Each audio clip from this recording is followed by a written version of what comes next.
한번 읽어볼까요? 성령의 물꼬를 터라. 물꼬를 우리 어르신들은 아실 거예요.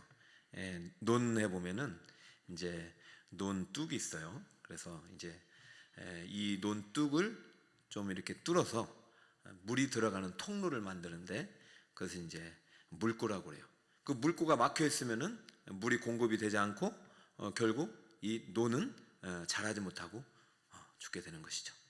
오늘 이 밤에 성령의 물꼬를 트시는 여러분 되시기 바랍니다. 막히면 안 돼요. 우리 한국교회는요, 기도가 막히면 안 돼요. 여러분의 개인에도 기도가 막히면 안 돼요. 기도에 물꼬가 터야 돼요. 성령께서 여러분의 기도를 통해서 역사하도록 여러분이 터야 돼요. 막히면 안 돼요. 오늘 베드로를 통해서 우리가 어떻게 성령의 물꼬를 트게 되는지 배우게 될 텐데요. 저희가 우리 북서울 꿈의 교회는 금요 성령 기도회 집회 이렇게 말하지 않고 금요 성령 축제라고 합니다. 금요 성령 축제. 네, 따라해주세요. 금요 성령 축제. 축제는 우울한 거예요? 기쁜 거예요? 기쁜 거죠. 제가 왜 축제로 이렇게 타이틀을 우리 이제 장로님들과 논의해서 정하게 됐냐면은 저는 믿기 때문입니다. 하나님이 이 밤에 또 우리에게 주실 기적과 응답과 또 하나님의 약속의 말씀이 성취될 것을 믿기 때문이죠. 여러분, 기적이 일어나고 응답이 일어나고 또 우리에게 약속한 것이 이루어지면은 여러분 우리 마음은 기쁨이 넘치는 거예요. 여러분, 그래서 축제지 절대로 기도회는요 우울한 장소가 아니에요. 여기서는 병든 자가 일어나길 축복합니다. 문제가 해결되길 축복합니다. 꽉 막혔던 진로의 문이 활짝 열려지길 축복합니다. 여러분, 기적이 있고 응답이 있고 부활이 있으니까 우리가 기도하는 거지요. 부활이 없으면 세상 많은 사람들보다 우리가 제일 불쌍한 사람들이라고 하잖아요. 우리는 부활을 믿는 산 소망의 그리스도인입니다. 그러면 여러분, 오늘 이 밤에 간절히 기도하여 성령이 역사하도록 우리가 물꼬를 확 터뜨리고 성령 우리 마음을 강타하여서 우리 마음속에 있는 더러운 것들이 다 떠나가고 우리 마음속에 성령의 생수로 가득 부어져서 진정한 치유와 회복과 응답과 기적의 역사가 오늘 여러분 안에 가득 넘치기를 축복합니다. 그러므로 축제가 되는 것이죠. 즐거운 것이죠.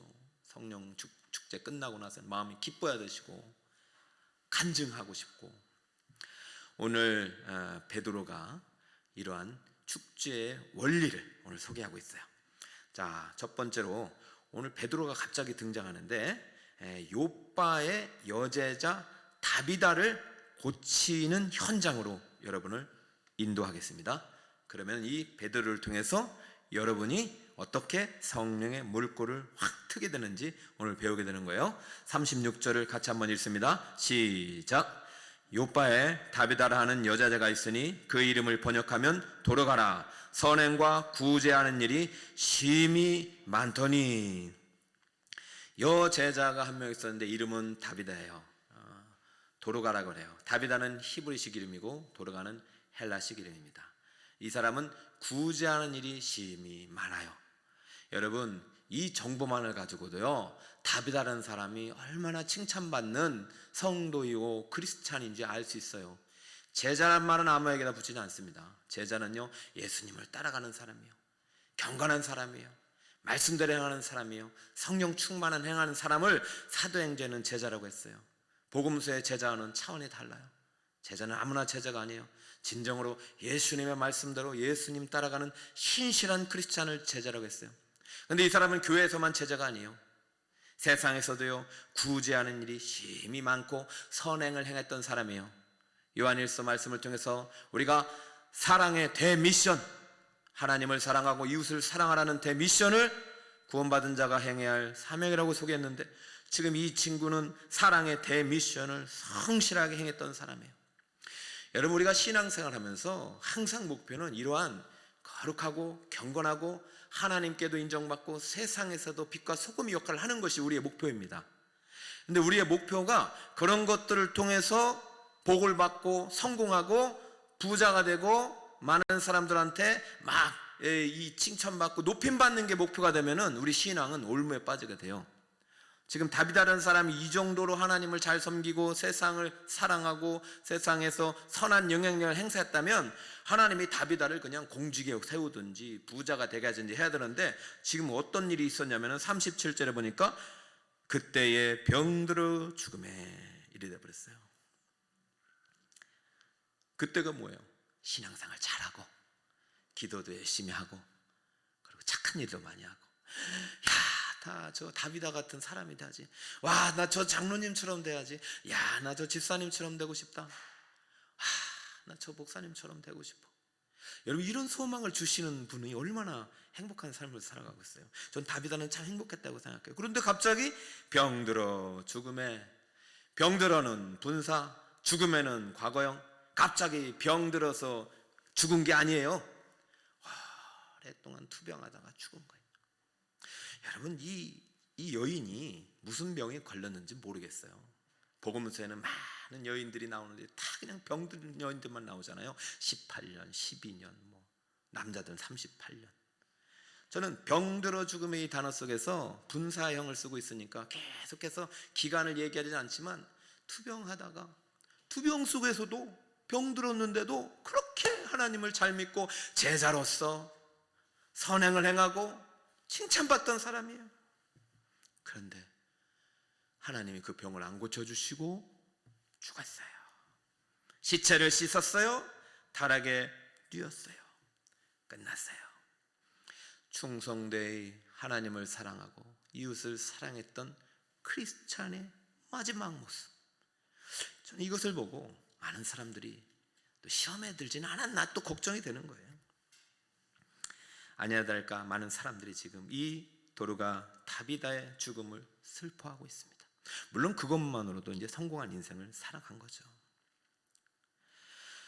저는 오늘 우리 성도님들 가운데 제가 이제 대신방을 시작하면서 참 대신방을 하면 이제 성도님들의 영혼을 만나잖아요.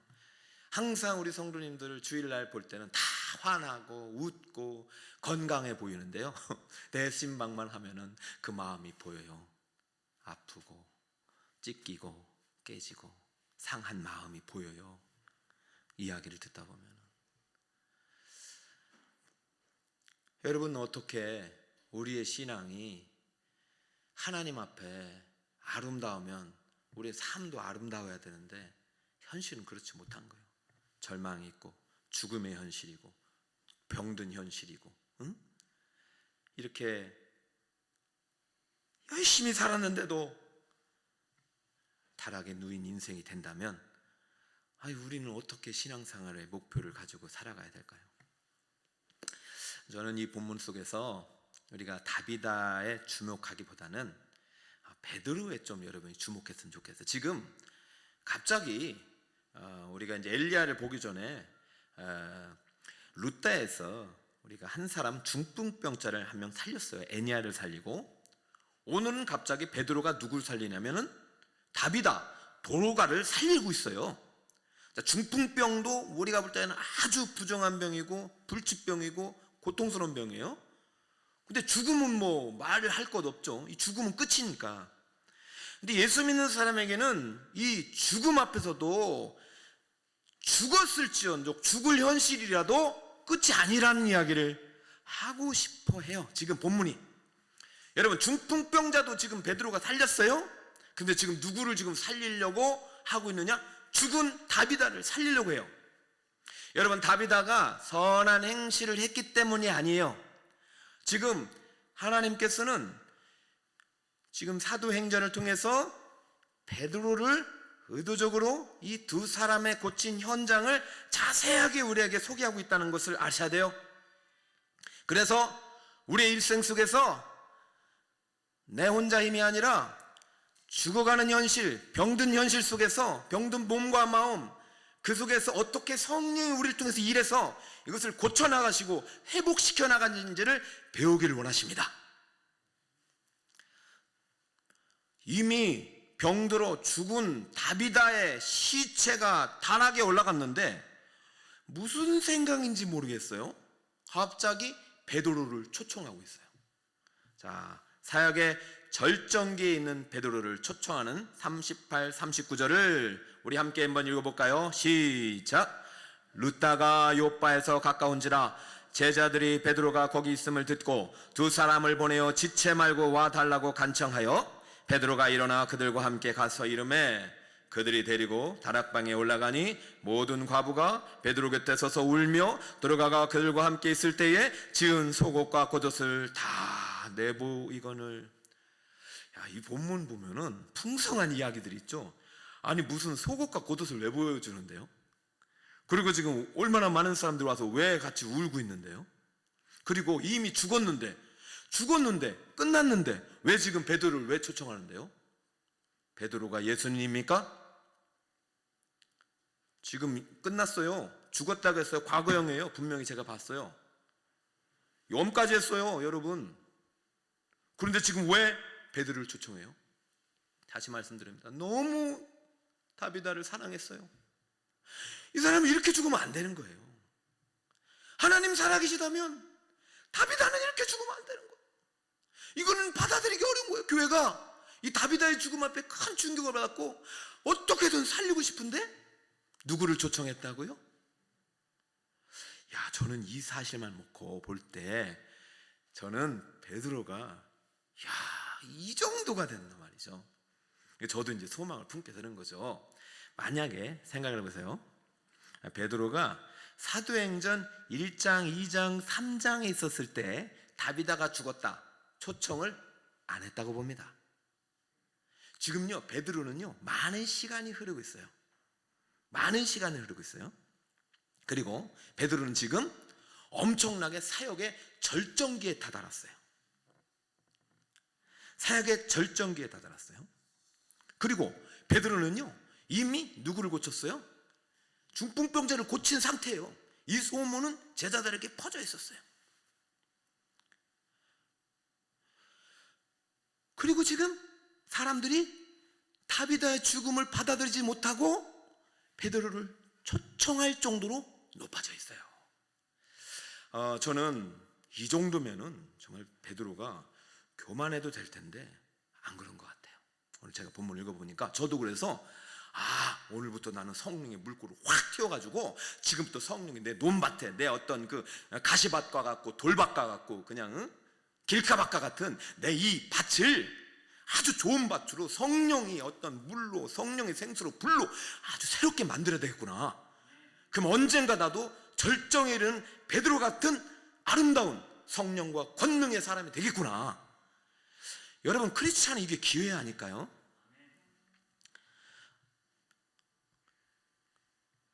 베드로는요 성령과 권능을 믿었어요. 여러분 오늘 제가 성령 축제로 제가 얘기를 하고 성령 이 밤에는 하나님의 응답과 기적과 약속의 말씀이 성취되는 자리라고 했어요. 왜 그러느냐? 무엇을 통해서? 성령과 권능을 통해서. 따릅니다. 성령과 권능이 임하는 밤. 이게 이제 우리의 타이틀이에요. 성령과 권능이 임하는 시간, 부흥의 불길이라며 회복의 역사가 일어나는 예배의 시간이 바로 성령 축제의 시간이에요. 자, 베드로가 지금 이런 사역의 위상이 높아졌던 것은 그의 인생에서 언젠가 사역의 물꼬가 터진 거예요. 성령의 물꼬가 터져가지고 성령이 역사하는 사람이 된 거예요. 언제였느냐? 그게 마가의 다락방 마지막 하나님의 광화 시간, 예수님의 설교 시간. 여러분 설교 말씀 잘 들어야 돼요. 14장 말씀 가볼게요. 요한복음 14장 12절에 내가 진실로 너에게 이르노니 나를 믿는 자는 내가 하는 그 일도 할 것이요 또한 그보다 더 큰 일도 하리니 이는 내가 아버지께로 감이라. 여기에 힌트가 있습니다. 자, 이 말씀을 들을 때만 해도 모두 12제자입니다. 12제자가 이 말씀을 듣고 있는데 모두 다 이 말씀을 들으면서 흥분의 도가니에 빠져요.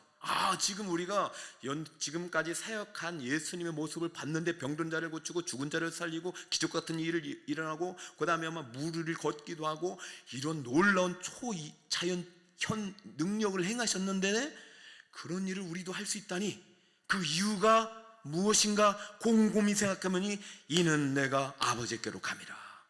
여러분 예수님이 있을 때는 예수님이 다 했는데 지금 예수님이 없으니까 이제 누가 보고 하는 거예요? 너희 보고 해라는 거예요. 그런데 너희 보고 해라는 그 이름에 비밀이 있어요.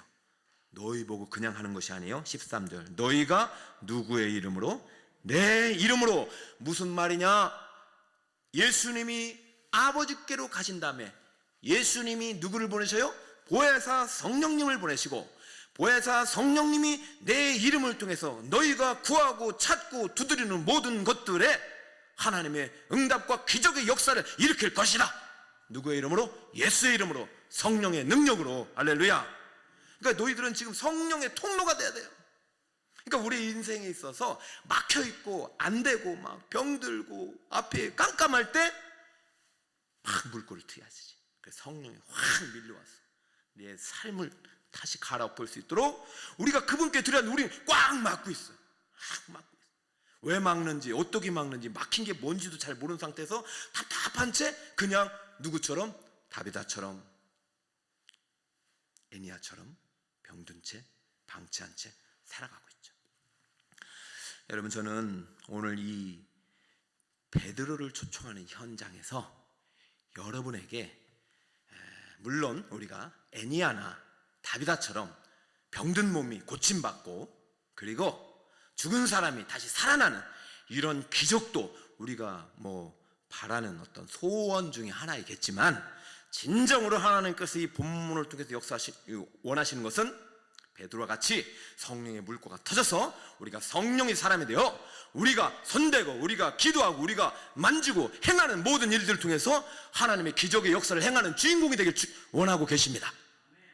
그것이 다비다도 될 수 있고 그것이 애니야도 될 수 있고 그것이 저와 여러분이 될 수 있어요. 지금 이 본문 속에 아주 흥미로운 그 구절이 나오는데요. 뭐냐면은 지금 9장이에요. 9장 끝에 지금 베드로가 요바에서 죽은 다비다를 살려내고 있어요.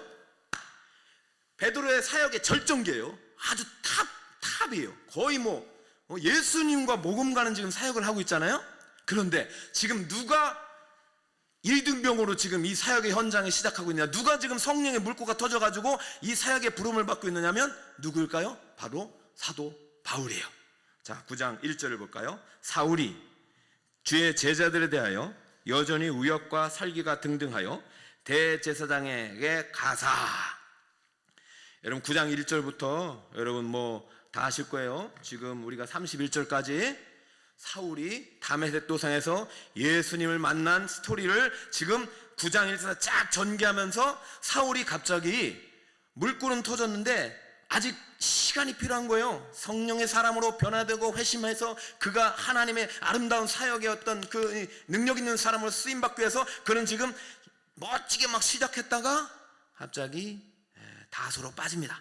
다소로 빠지다가 갑자기 요바와 그 다음에 이제 그 루다에서 베드로에 싹 올라간 모습이 들어오는 거죠.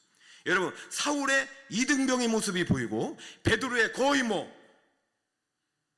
요즘 강철 부대가 인기 있다고 들었습니다. 강철 부대 그 육군 상사와 같은 15년차, 20년차의 그 멋진 사역의 어떤 절정이 이른 극과 극의 모습을 보이죠.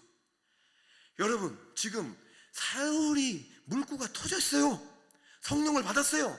예수님을 만났어요. 그래서 그때부터 그는 계속해서 지속적으로 성령의 역사 속에서, 성령의 이끌림 속에서, 성령의 어떤 그 인도하심 속에서 지금 따라가고 있어요.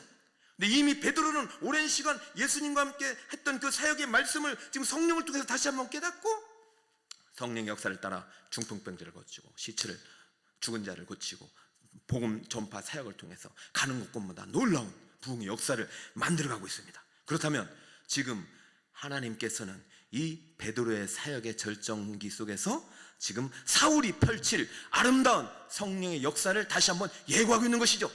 그렇다면 여러분이 이 본문 속에 들어간다면 여러분의 인생도 사울처럼 베드로처럼 성령 역사는 성령이 함께 하시는 능력 있는 삶으로 이끌림 받을 줄 믿습니다. 저는 너무 이 본문을 보면서 흥분이 되는 거예요. 여러분, 성령의 사람은요, 이 세상의 어떤 사람과는 비교할 수 없어요. 저는 이제 다비다도 고침받고 그 다음에 애니야도 고침받았지만은 이 고침받는 과정을 통해서 이것을 행하는 이 베드로를 통해서 우리가 다시 한번 성령의 사람으로 다시 한번 그런 아름다운 도전을 받을 수 있기를 축복합니다. 여러분이 크리스찬으로 살아갈 때 끝난 게 아니에요. 우리의 어떤 죽음의 현실이나 병든 현실 속에서도 계속 갇혀 있지 말고 베드로처럼 이렇게 멋지게 일어나는 여러분이 되시기 바랍니다. 자, 다비다를 살려내는 베드로 현장 속에서 우리가 추구해야 될 신앙의 목표를 다시 한번 점검하겠습니다. 40절, 베드로가 사람을 다 내보내고 무릎을 꿇고 기도하고 돌이켜 시체를 향하여 이르되 다비다야 일어나라 하니 그가 눈을 떠 베드로를 보고 일어나 앉는지라. 할렐루야. 제자는요 작은 예수입니다. 저는 다비다가 누군지 잘 몰라요. 이 본문 속에 드러난 것만 보고도 참 우리는 참 칭찬받는 사람이라는 것을 알고 있지만, 이 죽은 다비다를 하나님께서 살리려고 했을 정도면 다비다도 참 괜찮은 인물이고 좋은 인물인데, 지금 다비다를 살려내는 과정이 여러분이 정말로 봐야 될 본문이란 말이에요. 다시 봅니다. 자, 어떻게 살려냈어요? 다 내보냈습니다. 베드로가 사람들을. 근데 지금 베드로가 지금 누구를 닮은 것 같아요? 예수님께서 야이로의 죽은 딸을 살릴 때의 모습을 닮았어요. 예수님께서 야이로의 회당장 야이로의 죽은 딸을 살릴 때도 다 내보냈어요. 이건 누구의 사역이냐면, 내가 지금 많은 사람들 앞에서 나 지금 쇼하는 게 아니라 누가 하는 사역이냐? 하나님이 하시는 사역이다. 예수님의 사역이고 성령의 사역이다. 그러니까 이거 구경거리 아니야. 지금 이 시간에 생사가 결정될 수 있어. 주님이 하셔야 돼. 그러니까 여러분들, 하나님의 일은요 함부로 가볍게 해서는 안 돼요. 사람들 들이려면 안 돼요. 저는 막 안수할 때가 상당히 부담스러워요. 함부로 하면 안 돼요. 선생님 말씀 전할 때도 계속해서 저를 막 다듬어야 되듯이 지금 이 시간도 제가 사실은 두려움이 있어요. 다 내보냈어요. 지금 보세요. 베드로를 누구를 닮아가고 있는지. 그리고 뭐라고 하냐면 다비다야 일어나라 했어요. 근데 일어나라가 여러분 아람어로 뭐예요? 달리다 쿰이에요. 다비다야 일어나라 하잖아요. 예수님이 뭐라고 했어요? 소녀야 일어나라 할 때 달리다 쿰했죠. 그럼 다비다야 일어나라는 뭐예요? 다비다 쿰이에요. 쿰, 이게 일어나라거든요. 아람어로. 지금 베드로가 누구를 닮았어요? 누구를 닮았어요? 예수님을 닮고 예수님의 사역을 지금 그대로 재현하고 있는 거예요. 여러분 기억하세요. 내가 한 일도 너도 할 것이요 나보다 큰 일을 너희도 하리라. 어떻게? 성령을 통해서. 성령의 물고가 터진 사람은 성령을 통해서 이 사역을 할 수 있단 말이죠. 제가 이제 최근에 이 무교병을 묵상하면서 고난의 떡을 먹던 시절을 잊어버리면 안 된다. 그래서 제가 3세대 목사님들 설교가 아니라 1세대 이제 진짜 고생했던 분들의 설교를 조금 듣고 있어요. 어르신들, 오카노 목사님이나 예전에 이제 조용기 목사님이나, 물론 그분들에 대한 평가를 뒤로 치더라도 정말 폐병과 그다음에 온갖 종합병동이셨는데 그 하나님의 놀라운 기적의 역사로 병든 자를 고치신 그 현장에 그분들은 그때는 안 나타나더라고요. 오직 누구? 예수의 이름과 성령 역사만 나타나더라니까요. 지금 베드로가 그렇게 하고 있어요. 똑같이 예수님을 그대로 재현하고 있어요. 다 내보내고 다보이다야 일어나라 달리다 쿰이 다비다 쿰이 됐고, 그리고 41절을 볼까요?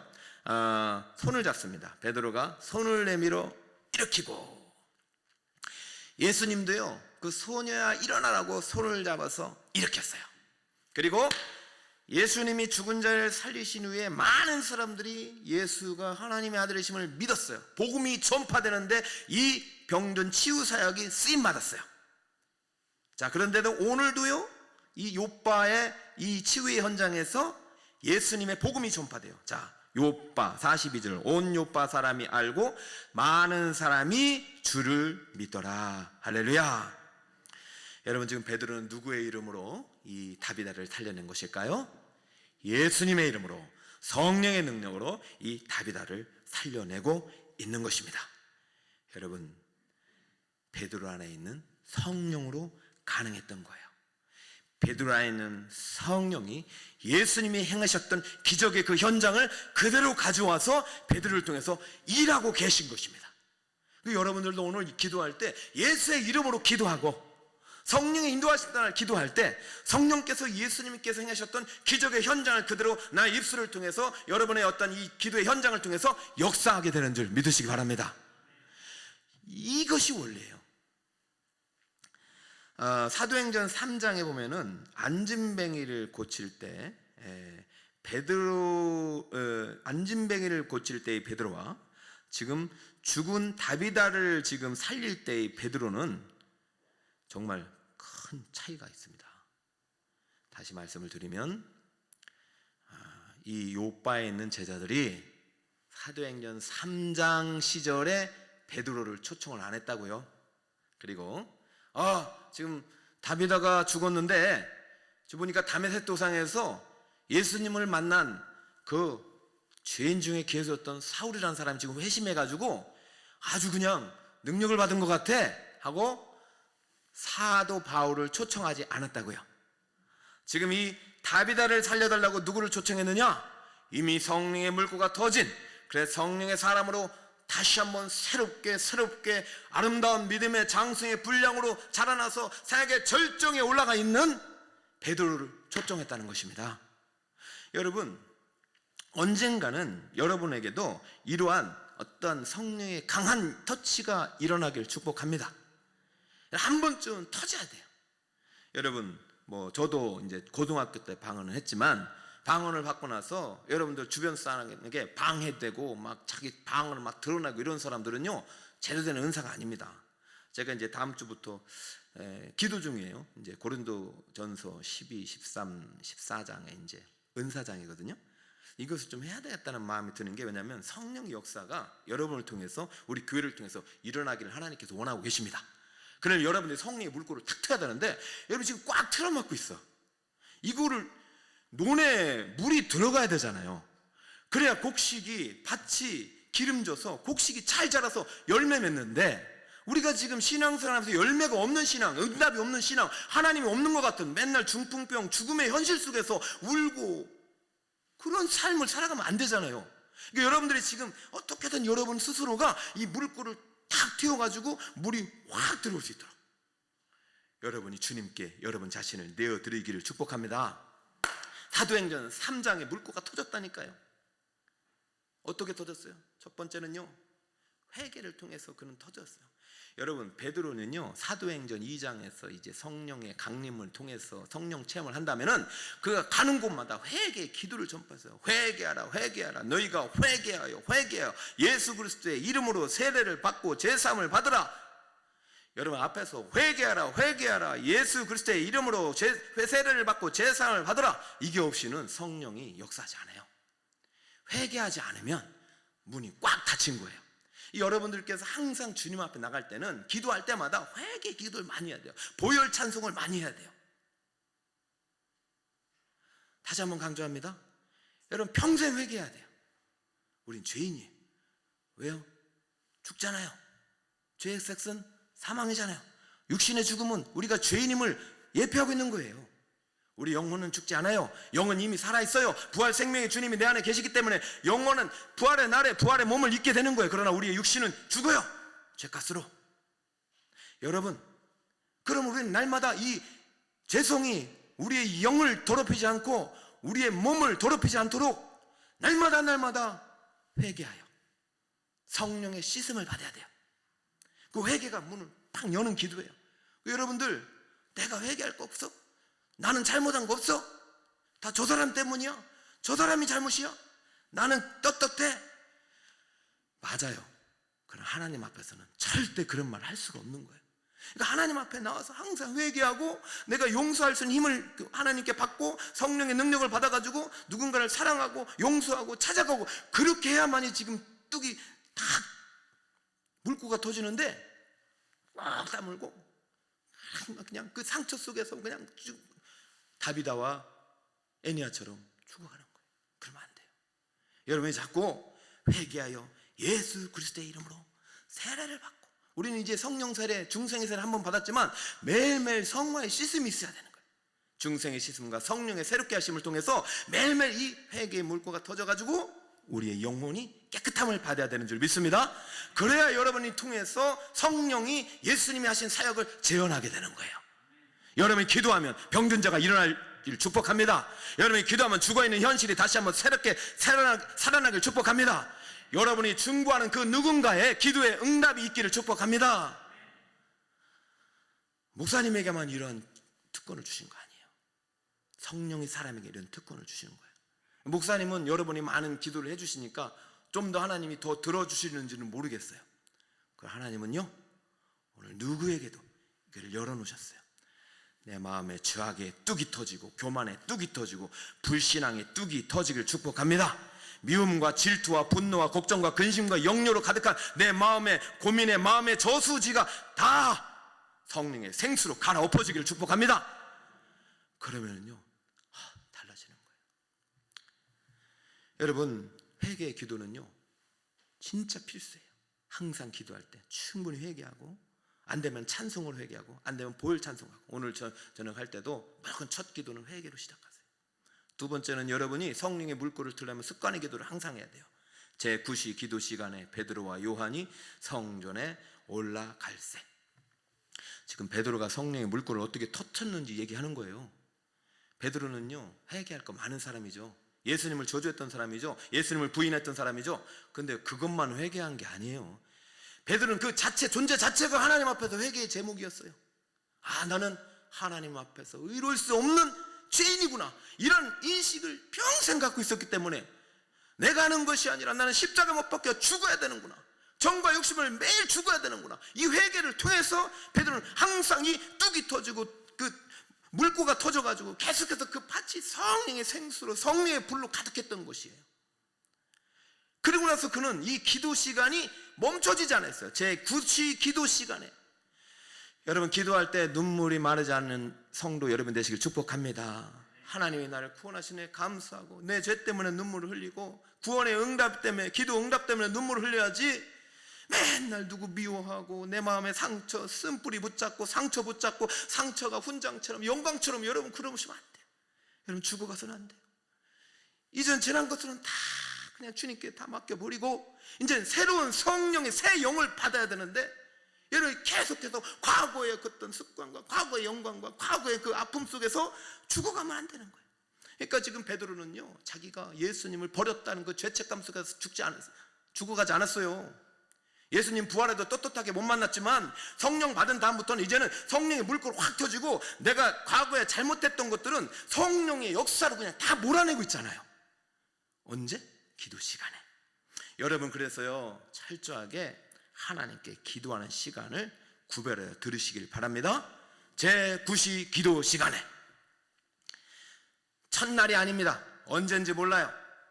안진뱅이가 앉아있는 것을 보고 그냥 지나가려다가 그의 요청을 거절할 수 없어서 한번 해보자 싶어서, 내게 있는 것은 내 음과 금은 없지만 내게 있는 그분, 예수의 이름, 그 한 분의 이름으로 지금도 성령께서 이끄시는데 내가 당신에게 향하겠으니, 기도하겠으니, 안수하겠으니, 모르겠다, 주여 역사하 주시옵소서. 아니, 그런 믿음이 언젠가는 딱 생긴다니까. 여러분들도 인생에 있어서 그냥 뭐 우리가 로또 복권처럼 막 그렇게 하지 마시고 장기적으로 날마다 회개하며 주님과의 교제가 회복되고 생명력이 회복되면 언젠가 하나님께서 물꼬를 터뜨릴 그날이 있다니까요. 땀이 팍 터져가지고 물이 확 쏟아지듯이 논에 물꼬가, 물두렁이 탁 터져가지고 그냥 성리 역사가 확 일어나는 그날이 반드시 있을 줄 믿습니다. 여러분의 밭이 어떤 상태든 간에 물이 들어가면 살아나는 거예요.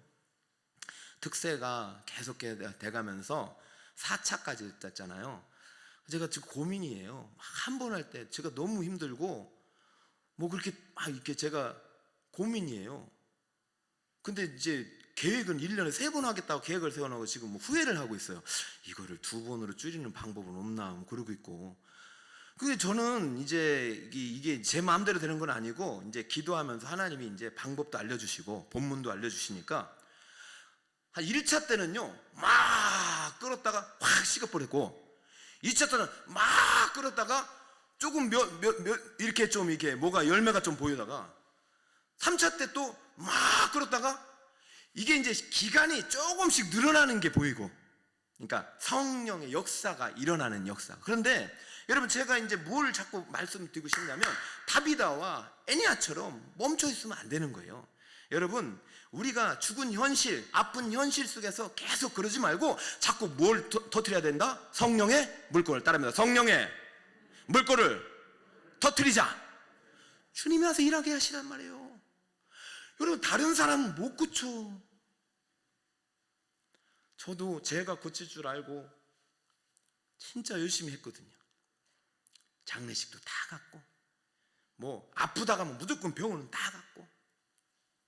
근데 제가 기도하신 분들 중에서 소천하신 분도 계시고, 제가 기도하신 분들 중에서 결국은 수술한 분도 계시고.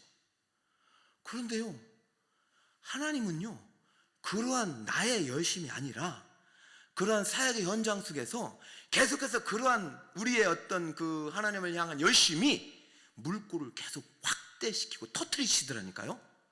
어느 순간부터는요, 나와 상관없는 분이 나한테 간증을 하시는 걸 들어요. 난 저분하고 별 상관이 없는데 목사님이 기도해 주셨다고 그러고, 그렇게 내가 기도를 했나 할 정도로. 그러니까 지금 누가 일하는 것이에요? 성령께서 일을 하시는 거예요. 내가 이번 신방 가면서, 제가 작년 신방과 이번 신방은 막 다른 게, 작년에는 제가 에너지가 막 가가지고 막 축도도 엄청 세게 했어요. 그래가지고 뭐 신방 한번 갔다 오면 목이 다 샜는데, 지금 힘들어가지고 뭐가 힘든지 힘들어요. 그런데 힘든데도 이상하게 그 현장에 가면 제가 은혜를 받고 와요. 아니, 상황은 똑같거든요.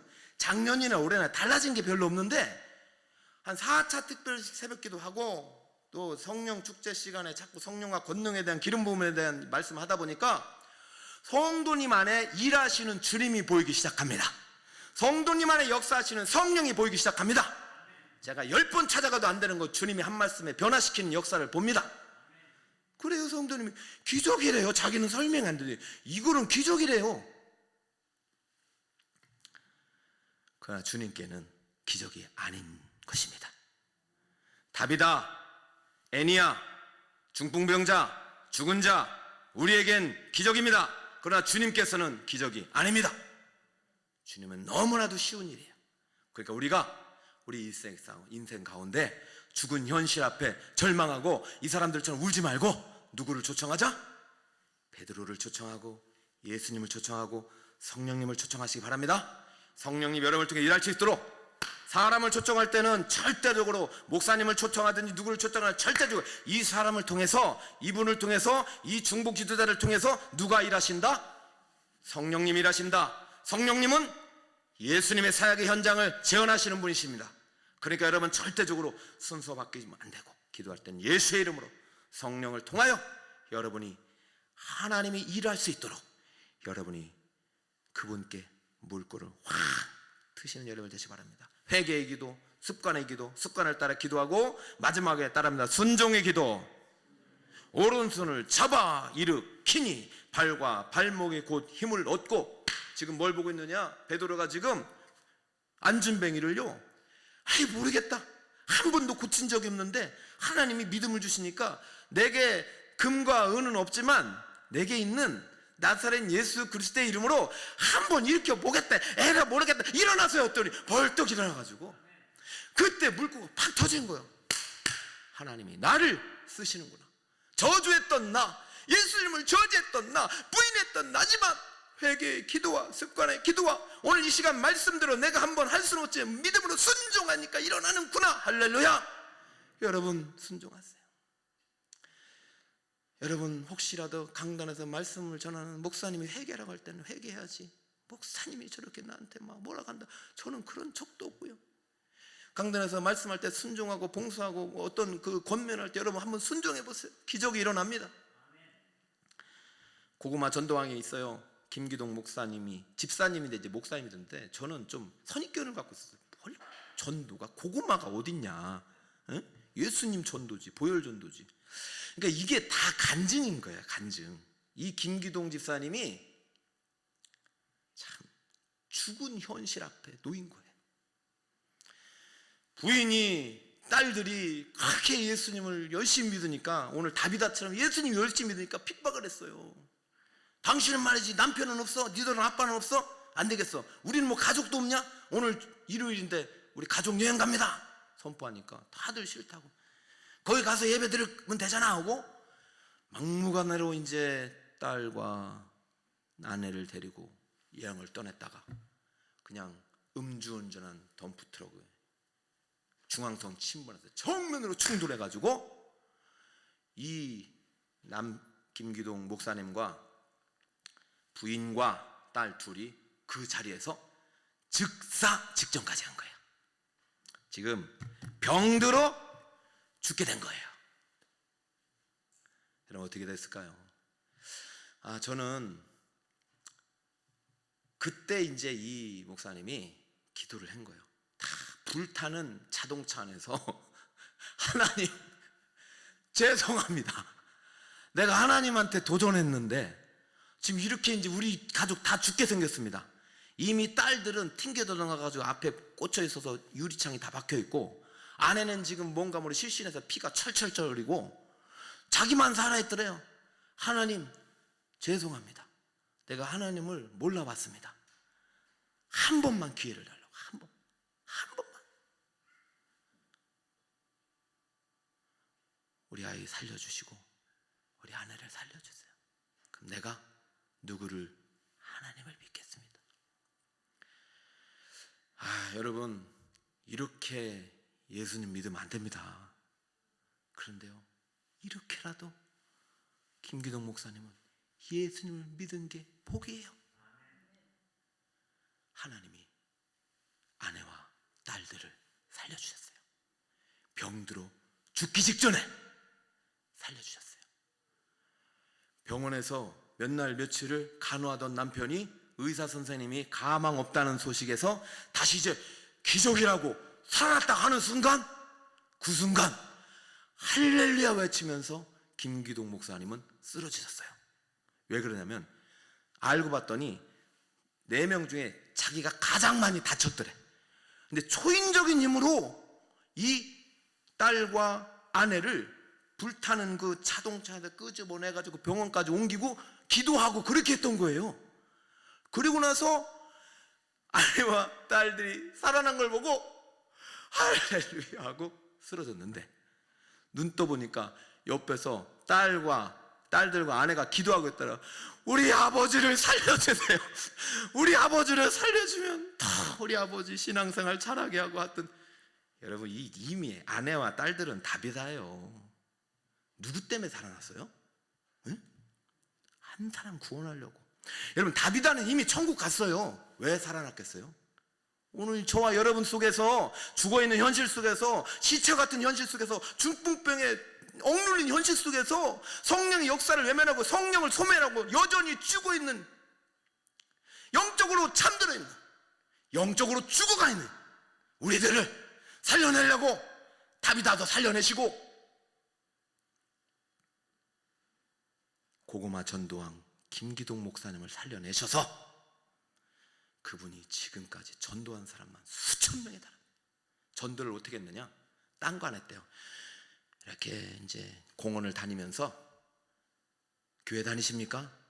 안 물어먹고 예수 믿으세요?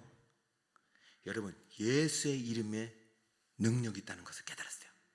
예수님이 자기를 살렸기 때문에 10명에게 부른데 예수 믿으세요? 쿡 찔러고 무슨 소리 안 믿어요?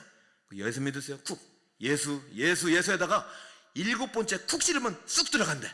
이게 뭐냐면 이게 잘 익은 고구마 쑥 들어가면 이분은 이제 예수님이 예배한 영혼이란 거래요. 예수 믿어요? 뭐 그런 예전에 믿었는데 나 같은 사람이 예수를 믿겠어요?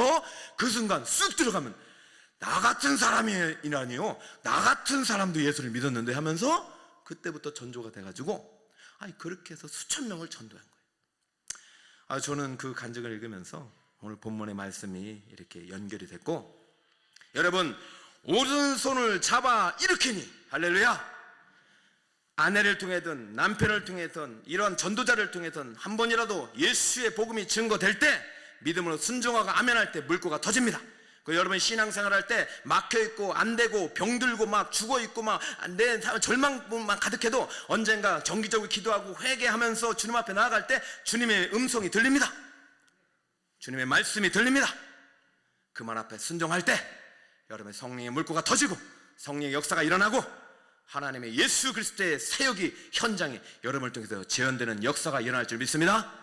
따라합니다. 절대로 잠들지 말자. 성령의 물꼬를 타서 성령 여러분을 통해서 일할 수 있도록 여러분의 인생을 성령께 내어드리는 우리 북서울 꿈의 성도 여러분 다 되시기를 예수님의 이름으로 축원드립니다. 아멘.